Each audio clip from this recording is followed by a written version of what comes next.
Boa noite, Igreja Batista do Parque Lafayette. Como é que vocês estão?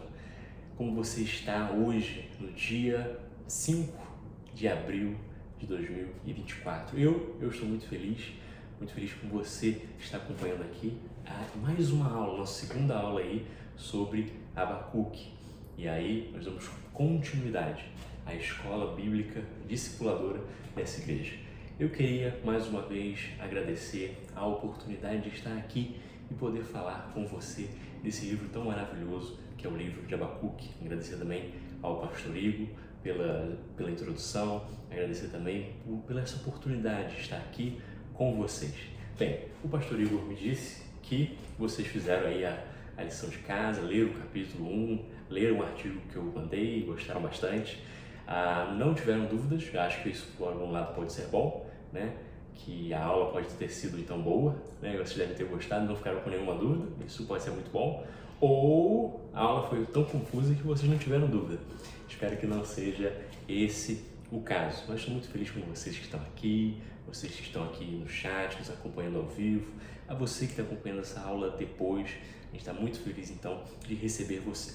E na nossa última aula, que nós estávamos estudando o livro de Abacuque, nós falamos sobre o movimento profético, o profetismo, tanto no mundo ao redor de Israel como no próprio Israel, como isso se deu em Israel, em Judá. Então, se você não viu a última aula, volte e veja, assista. Isso vai ser muito importante você entender tudo que a gente está falando aqui agora sobre o livro de Abacuque. Bem, no dia 22/3, nós tivemos um probleminha, né? Questão das chuvas no nosso estado do Rio de Janeiro, nós preferimos cancelar a aula. Por isso, hoje, no dia 5/4, nós vamos fazer a nossa aula 2. Então, lá para o dia 19/4, nós teremos o encerramento, provavelmente, do nosso curso. Hoje nós vamos falar, então, vamos fazer uma introdução, uma breve introdução ao livro de Abacuque, no sentido do seu contexto sócio, histórico, cultural, tanto no Oriente Médio Antigo, né, no Oriente Próximo Antigo, como também em Judá, que é onde o Abacuque fala pra gente. Vamos fazer uma breve introdução a isso e vamos entrar no primeiro capítulo. Por isso que já pegue a sua Bíblia e nos acompanhe nesse estudo. Uma coisa que eu esqueci de falar na última aula, eu vou falar nessa aula, é sobre isso aqui. Né? Existe uma diferença, vamos dizer assim, da ordem de como os livros são colocados na Bíblia hebraica, ou se você preferir, a Tanakh, e da nossa Bíblia, a nossa Bíblia protestante.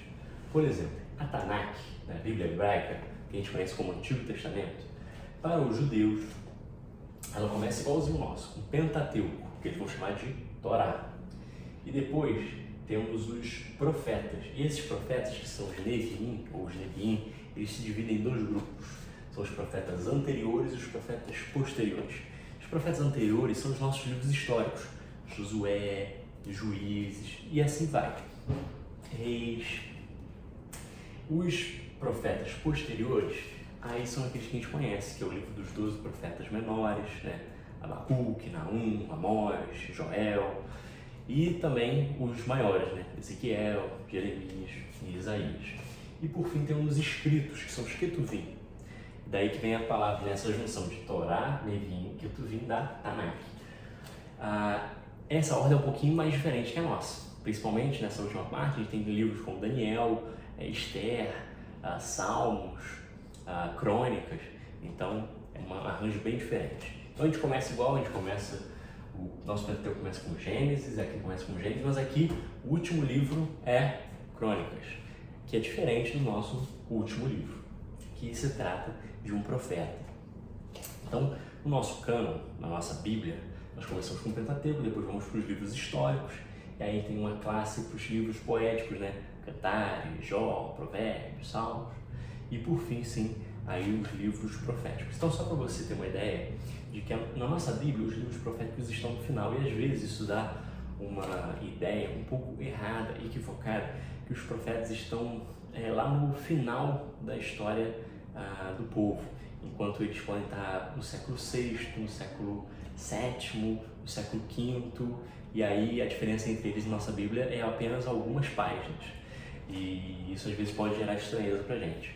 Uma outra coisa que acontece aqui na Tanakh é que os profetas estão hoje num lugar de destaque. Eles não estão na última parte, eles estão ali no meio, mostrando então a importância do movimento profético no Antigo Testamento. Tá show? Então vamos à nossa introdução aqui ao Abacuque. As letras podem estar um pouquinho pequenas, mas a gente vai fazer igual a gente fez na aula passada. Eu vou mandar o PDF aí para o Pastor Igor com todas as informações bem detalhadas para vocês. E não se preocupe, nessa aula aqui eu vou abordar os pontos que aqui estão escritos caso você não consiga ler. Mas me acompanhe por aqui.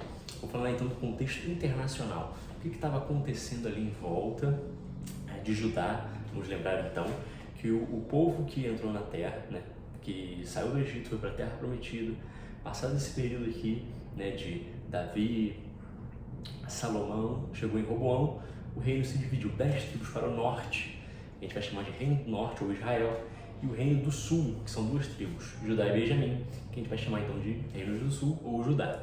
E aí o Abacuque vai falar então de Judá, essas 2 tribuzinhas, num período em que o Reino do Norte já não existe mais. Não existe mais por quê? Porque a Assíria, não Síria, a Assíria foi lá, dominou esse povo, né, levou esse povo cativo no ano de 722 a.C. Aqui a gente já está num período diferente. Se você for abrir na sua Bíblia, lá em Abacuque 1:6, vai falar sobre o povo caldeu. Ou na sua Bíblia, se for um pouco mais moderno, a NVI talvez, esteja assim, povo babilônio.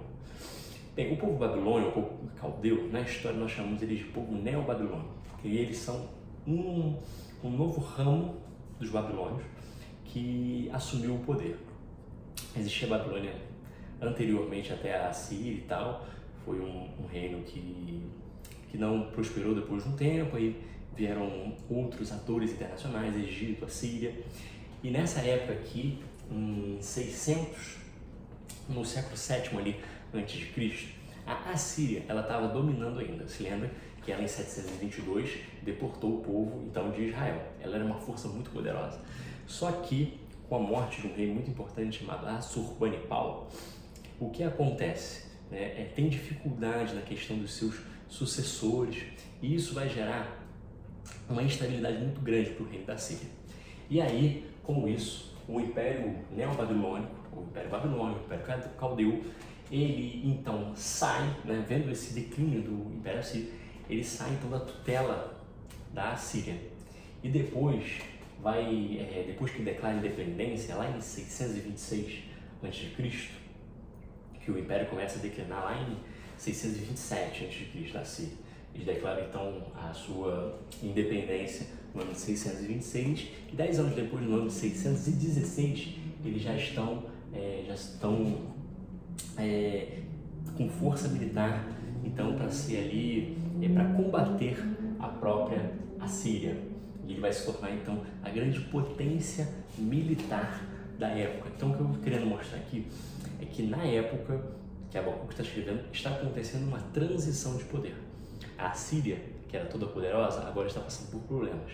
E o Império Neo-Babilônio, né, os babilônios junto com os medos, que se unem, eles então começam a conquistar, a ser a nova força militar.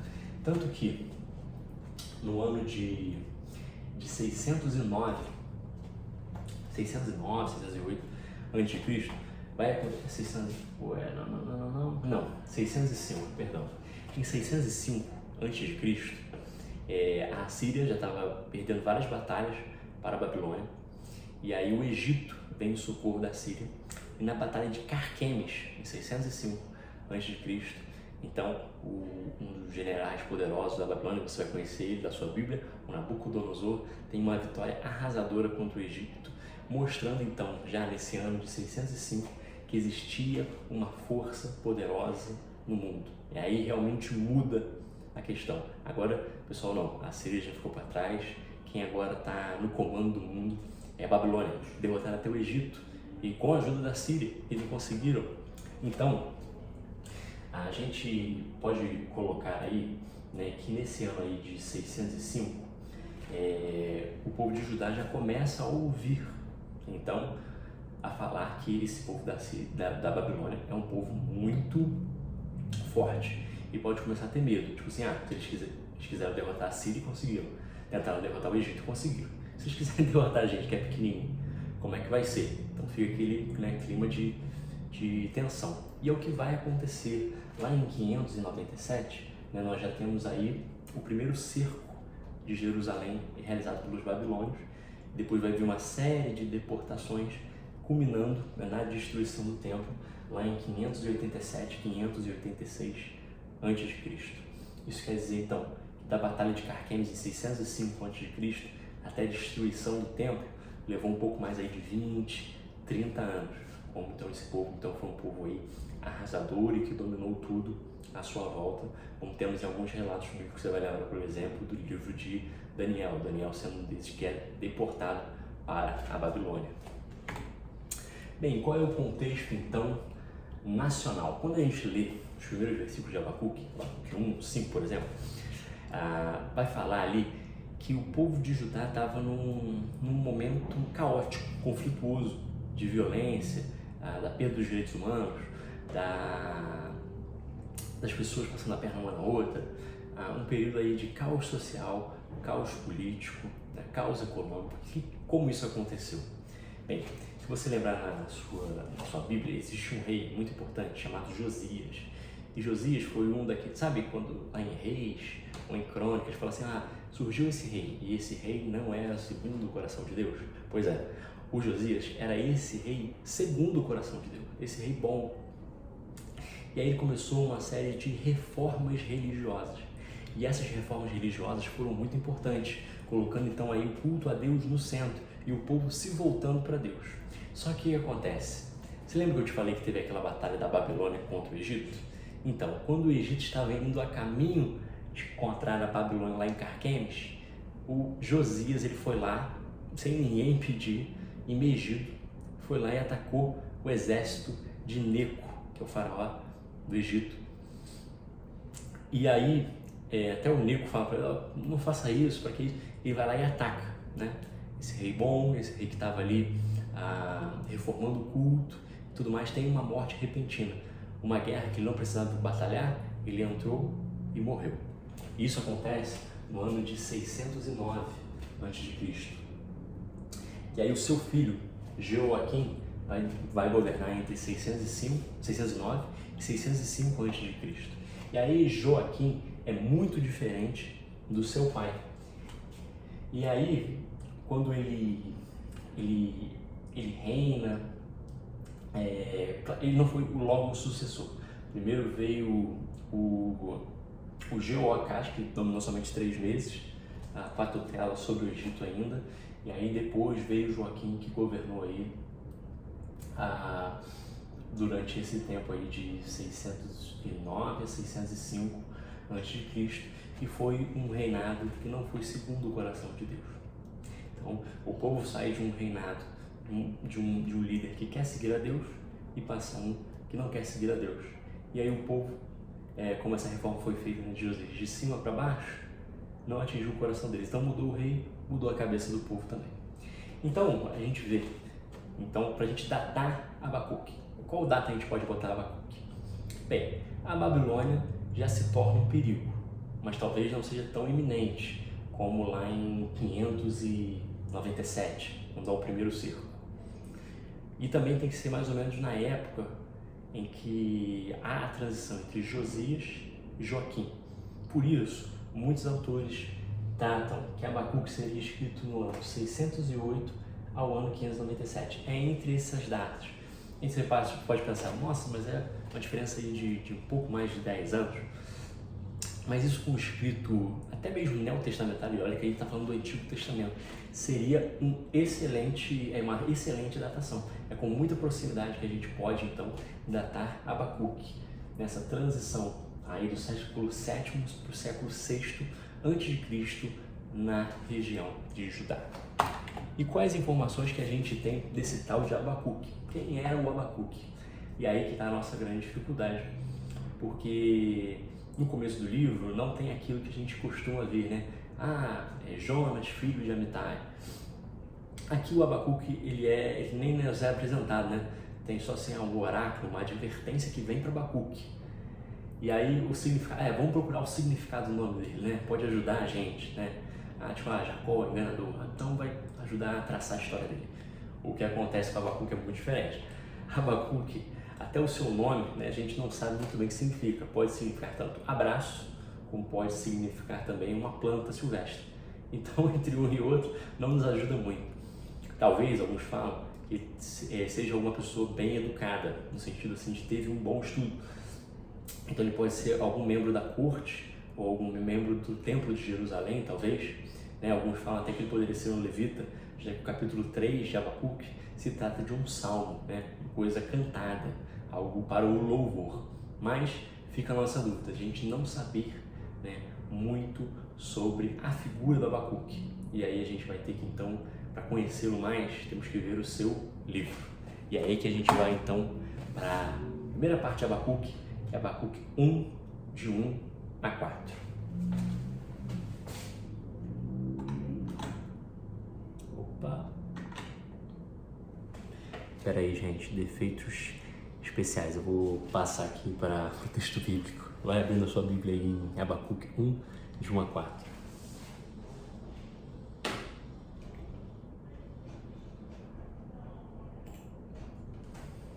Pois bem, agora estamos aqui.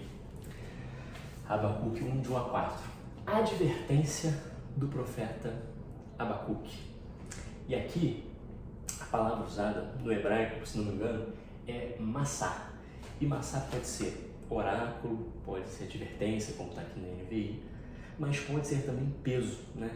No sentido de uma palavra dura, de algo que vem com um tipo de juízo em cima.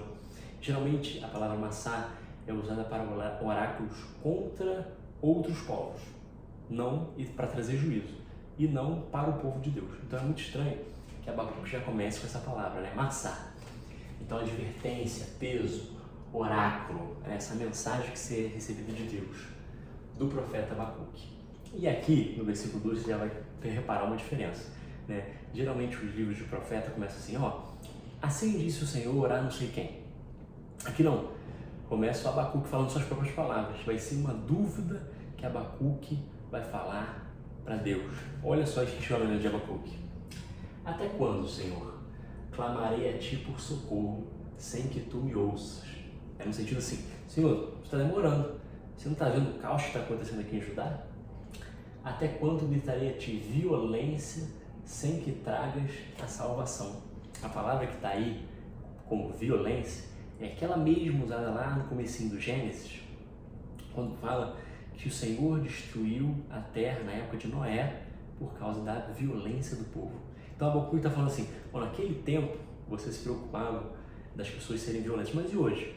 O Senhor não se preocupa com a violência que está acontecendo aqui na nossa cidade, o que está acontecendo aqui em Duque de Caxias, o que está acontecendo aqui no Rio de Janeiro? A violência, Senhor, não te afeta mais? A violência aqui em Judá não te afeta mais? Olha esse questionamento de Abacuque. Por que me fazes ver? Olha só, é como se eu estivesse pegando a cabeça de Abacuque, assim, colocando para ele ver. O profeta ele não pode desviar o olhar, aquilo ele não pode passar daquela maldade, daquelas coisas ruins que estavam acontecendo com o povo e simplesmente ignorar. Ele não pode fazer isso, porque o Senhor está mostrando para ele. Por que me fazes ver a injustiça e contemplar a maldade? A destruição e a violência estão diante de mim, a luta e conflito por todo lado. Olha a situação que Abacuque está. E olha essas duas palavras, injustiça e maldade. São essas mesmas palavras, Aven e Amado, que a gente vai ver. Essas palavras estão lá na boca de Balaão. Você lembra que Balaão é pago pelo rei de Moabe para amaldiçoar o povo de Israel? Ele fala assim, eu não consigo amaldiçoar esse povo aí não, porque eu não encontrei neles nem injustiça, nem maldade. Mas agora, o que Abacuque está vendo é diferente. No povo de Deus ele está vendo injustiça, maldade, luta e conflito por todo lado. E aí ele vai concluir assim, por isso a lei se enfraquece e a justiça não prevalece. Os ímpios prejudicam os justos, né? E assim a justiça é pervertida, né? Os malandros estão passando a perna aí nas pessoas que são de bem. Você conhece essa história? É estranho para você? não é estranho para Abacuque. E olha o tamanho do questionamento de Abacuque.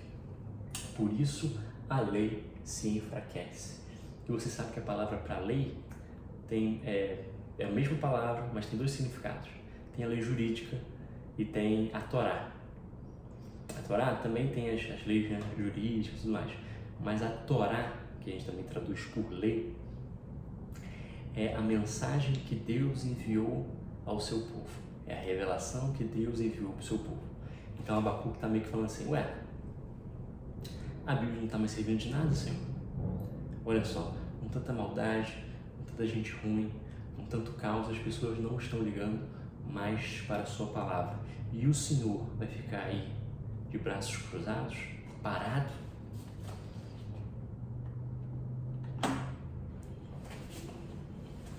Então, só vou colocar aqui, deixa eu ver se eu esqueci alguma coisa. Não esqueci nada, acho que tá tudo aí, mas depois a gente pode ver os slides que eu vou mandar também para vocês, sem nenhum problema. Então a gente vai lá agora em Abacuque 1, 5 e 11, e aí a gente vai ver qual foi a resposta de Deus para Abacuque. Será que Deus viu Abacuque naquela situação desesperadora e falou assim, calma Abacuque, senta aqui comigo, vamos tomar um chá, fica tranquilo, né? O que eu tenho para o povo é uma coisa boa, não é uma coisa ruim, calma, eu estou aqui para facilitar a sua vida. Foi isso que aconteceu com Abacuque? Foi essa a resposta de Deus? É isso que a gente vai ver agora. Então me acompanha aí na sua Bíblia. Versículo 5, resposta do Senhor. Olhem as nações e contemplem-nas, fiquem atônitos e pasmem, pois nos dias de vocês farei algo que não creriam se lhes fosse contado. Estou trazendo os babilônios, ou os caldeus, tá vendo? Por isso que a gente data daquela época. E a gente fala que é antes de 597, por causa disso, não queria nem se lhes fosse contados, né? Que aquele pessoal que destruiu o Egito, agora, esse pessoal tá vindo, olha só. Estou trazendo os babilônios, nação cruel e impetuosa, que marcha por toda a extensão da terra para apoderar-se de moradias que não lhe pertencem. Eles são conquistadores. É uma nação apavorante e temível. Olha como Deus está descrevendo para Abacuque. Que cria a sua própria justiça e promove a sua própria honra. Então são pessoas que estão, não têm limites. Eles estão buscando a sua própria honra, a sua própria glória, e a justiça é eles mesmos que estabelecem. Seus cavalos, olha agora o Senhor descrevendo o exército. Seus cavalos são mais velozes que os leopardos, mais ferozes que os lobos no crepúsculo. Sua cavalaria vem de longe, seus cavalos vêm a galope. Vem voando como ave de rapina que mergulha para devorar. Todos vêm prontos para a violência, não é isso que está acontecendo em Judá? Eles vêm prontos para isso. Suas hordas avançam como o vento do deserto, fazendo tantos prisioneiros como a areia da praia. Olha só a areia da praia, né? Parece que Deus falou com Abraão, olha as estrelas do céu, tá vendo? As areias da praia, eu vou fazer assim, seus descendentes. Agora está falando assim, olha as areias da praia. Assim que os babilônios levam os seus cativos. Menosprezam os reis e zombam dos governantes. Olha que essa atitude então orgulhosa desse povo. Riem de todas as cidades fortificadas, pois constroem rampas de terra e por elas conquistam. Então não existe muralha, muros que possam deter esse exército tão poderoso de pessoas orgulhosas da sua própria força militar, violentas, arrogantes e que vêm de destruir tudo. Depois passam como vento e prosseguem, homens carregados de culpa e que têm por Deus a sua própria força. Para terminar, né, Deus descreve essas pessoas então como pessoas idólatras. E aí, né, vem aqui, peraí, Abacuque está apresentando um problema. Olha, Senhor, olha o que está acontecendo com Judá. Está acontecendo caos, está acontecendo injustiça, maldade, né? O rei não está te seguindo, o povo não está te seguindo, e o Senhor não vai fazer nada? E aí Deus vira para ele e fala assim, não, eu vou fazer, fica tranquilo, eu estou enviando os babilônios para acabar com vocês. Olha só, né, você chega até a rir você não quer, né? Você nem vai orar aí pela violência na sociedade, vai que Deus responde assim, né, de brincadeira. Mas olha, o Abacuque vai responder como agora? Ele ia ter ficado atônito. Ele apresenta o problema, parece que Deus está trazendo uma solução que é pior do que o próprio problema, né? É como se você estivesse falando mais ou menos assim: Senhor, as igrejas no Brasil estão se afastadas de Ti, o Senhor não vai fazer nada? E aí Deus fala assim: não, fica tranquilo, estou enviando os feiticeiros para acabar com a igreja. Pô, e você fala assim: não faz isso não, não é para isso não, que isso, Senhor? Isso aí já é muito radical. E aí o que o Abacuque vai responder? Depois dessa resposta de Deus: Senhor, Tu não és desde a eternidade, meu Deus, meu santo, Tu não morrerás. Aqui o Abacuque está ensinando um pouco de teologia sistemática para Deus, né? Falando sobre a santidade de Deus. Como é que o Deus Santo vai usar pessoas tão ruins assim, né? Tu és desde a eternidade, tu não morrerás, né? O que acontece? Na antiguidade, quando um povo conquistava o outro, se entendia que aquele Deus, então, que foi conquistado é um Deus fraco, e o outro Deus é um Deus forte. Então é tipo assim: Senhor, você vai deixar que Marduk ganhe do Senhor? Senhor, Tu designaste essa nação para executar juízo, ó rocha, determinaste a ela que aplicasse castigo. Teus olhos são tão puros que não suportam ver o mal, não pode tolerar a maldade. Por que tolera então esses perversos? Né? Se o Senhor não pode ver o mal, nem aqui em Judá, Senhor, porque Tu és santo, tem olhos puros, como é que você vai aceitar ver a maldade desse povo ruim, que é a Babilônia? Por que ficas calado enquanto os ímpios engordes que são mais justos que eles? Tornaste os homens como peixes do mar, como animais que não são governados por ninguém. Esses ímpios puxam a todos com os olhos, apanham-nos em suas redes e nelas os arrastam. Então alegram-se e executam. E por essa razão eles oferecem sacrifício às suas redes e queimam incenso em sua própria honra. No sentido assim, o Abacuque está fazendo aqui um paralelo, uma metáfora entre as redes e o exército babilônico.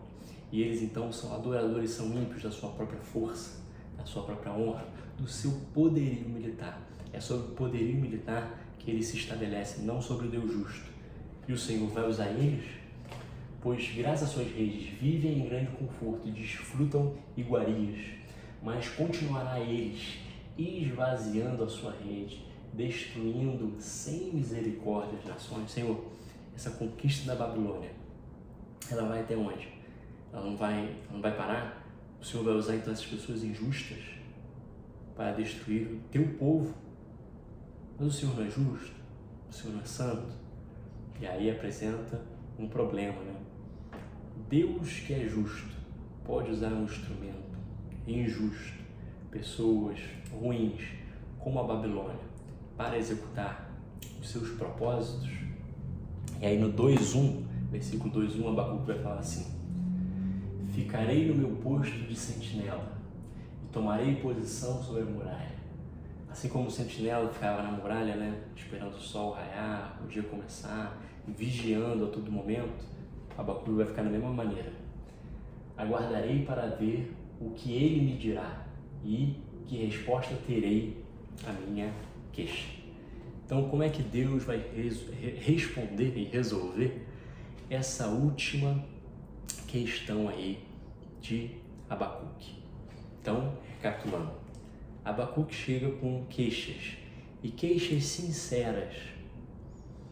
Chega a Deus com queixas sinceras. Está vendo as coisas ruins que estão acontecendo à sua volta. Muito diferente de nós às vezes. Sabe o que acontece quando a gente vê as coisas ruins ao nosso redor? A gente fecha os olhos. Abacuque não pôde fechar os olhos. E pergunta para Deus, como é que vai resolver isso? E a resposta que ele recebe, ele não vai gostar. E aí você vai lembrar daquela ditado que o pessoal fala, né? Deus tem 3 respostas: sim, não, espera. Aqui no Abacuque tem 4: sim, não, espera, e vou matar todo mundo. E aí Deus fala assim: não, vou mandar os babilônios, eles vão resolver isso aí, vão conquistar vocês, vão deportar vocês, e aí eu não vou ter mais problema com vocês. E Abacuque fala: Senhor, Tu és santo, não, calma aí, não faz assim não, Senhor. Mas independente da sua resposta, Senhor, eu vou ficar aqui aguardando, eu vou aguardar a Tua resposta para esse mesmo questionamento. Como o Senhor age em relação ao mal social e se o Senhor vai usar, então, pessoas injustas para nos atacar, nos destruir. Como Deus vai responder a Abacuque? Qual é a resposta para esse dilema? Bem, a resposta para essas perguntas nós teremos na próxima aula. Na próxima aula eu espero vocês aqui no mesmo horário, sexta-feira à noite. A gente vai falar então um pouco mais aí do segundo capítulo de Abacuque. Ficou intrigado? Ficou curioso? Você esperava isso desse livro ou não? Deixa aqui nos comentários. Qualquer dúvida, deixa aqui também nos comentários. Eu vou ler só mais um pouquinho aqui o slide para vocês. O último que eu deixei. Isso, próxima aula. Mais uma vez, vou mandar esse conteúdo para vocês, tá? Vocês leiam aquilo que eu, por negligência, ignorância, esquecimento, esqueci. O nosso slide vai ter aí as informações. Então, na próxima aula, você vai ter duas atividades. Primeira coisa, leia o capítulo 2 de Abacuque. Leia para você estar mais inteirado e também para matar um pouco da sua curiosidade, de como Deus vai responder ao questionamento de Abacuque.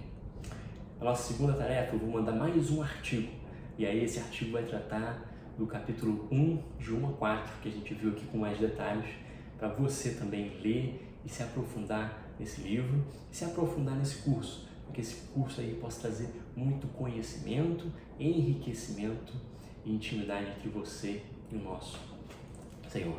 Tá bom, pessoal? Só queria então fazer aqui uma oração, agradecer mais uma vez a você que nos acompanhou. E mais uma vez, se você tiver dúvida, se você tiver algum questionamento, entre em contato com a secretaria, entre em contato com o pastor Igor. Ele vai me mandar as perguntas e na próxima aula, antes de começar, eu responderei a elas. Ok, pessoal? Fico aqui então agradecido e convido a você a fechar os seus olhos. Pai eterno, Pai de amor, muito obrigado pela semana que se passou. Muito obrigado, Senhor Deus, pelo livro de Abacuque. Senhor, não nos deixe, ó Deus, cegos para os problemas, para as violências, para as coisas que acontecem ao nosso redor. Que essas coisas nos incomodem e que nós façamos algo para mudá-las. E busquemos em Ti as respostas dos nossos problemas. E confiamos em Ti, qualquer que seja a resposta que o Senhor nos dá. Porque temos no nosso coração que o Senhor é justo, é fiel e é santo. E o Senhor não se esquece disso. Te louvamos e te agradecemos por mais essa aula. Te pedimos pelo nosso final de semana e pela próxima aula desde já. Em nome de Jesus. Amém.